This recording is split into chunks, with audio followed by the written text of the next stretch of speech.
Dans les locaux de l'école maternelle Robert Schumann à Sélestat, des élèves découvrent de drôles de blocs de terre. Assis à leur côté aujourd'hui, une artiste plasticienne. La classe participe à une opération intitulée L'art à l'école. C'est un dispositif qui est mis en place par la mairie et qui propose donc aux écoles de faire venir un artiste un jour pour une classe. Ça se passe très bien, on les voit actifs.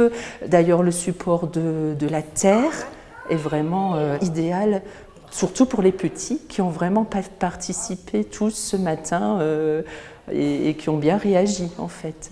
Cette rencontre avec l'artiste avait été préparée quelques mois auparavant. On a eu une animation au FRAC. On nous a invités là-bas pour faire une initiation à l'art.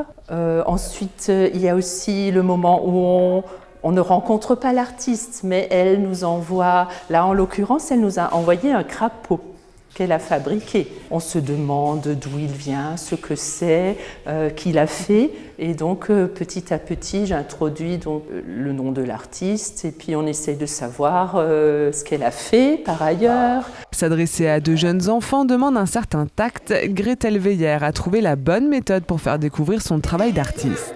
Plus par le toucher et aussi par le fait de leur avoir envoyé une sculpture qui était figurative et qui était un petit animal et qui tout de suite va leur faire penser à des choses qu'ils connaissent dans les contes. Et ensuite, du coup, par la matière, le toucher, le faire, le ressenti en fait. Puis aussi au fait de pouvoir construire quelque chose, mais aussi de le remettre à sa première forme, c'est-à-dire qu'au début ils ont un cube, ils vont en faire une plaque, ils vont en faire quelque chose qui va venir couvrir leur corps pour créer comme une sorte de costume ou d'extension de leur corps, jusqu'au moment où ils vont en refabriquer un cube. Et puis c'est une manière aussi pour moi de pouvoir, un plaisir de pouvoir leur transmettre quelque chose que je sais faire, tout simplement. L'art à l'école s'est déroulé dans d'autres classes de Sélestat. Il est l'occasion de faire découvrir bien d'autres disciplines aux enfants. L'idée, c'est de favoriser la rencontre entre les élèves des écoles maternelles et élémentaires et les artistes.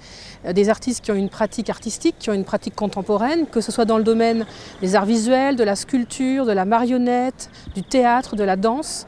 Il y a différentes formes d'art qui sont représentées, c'est important, pour permettre une diversité aussi de découvertes pour les élèves.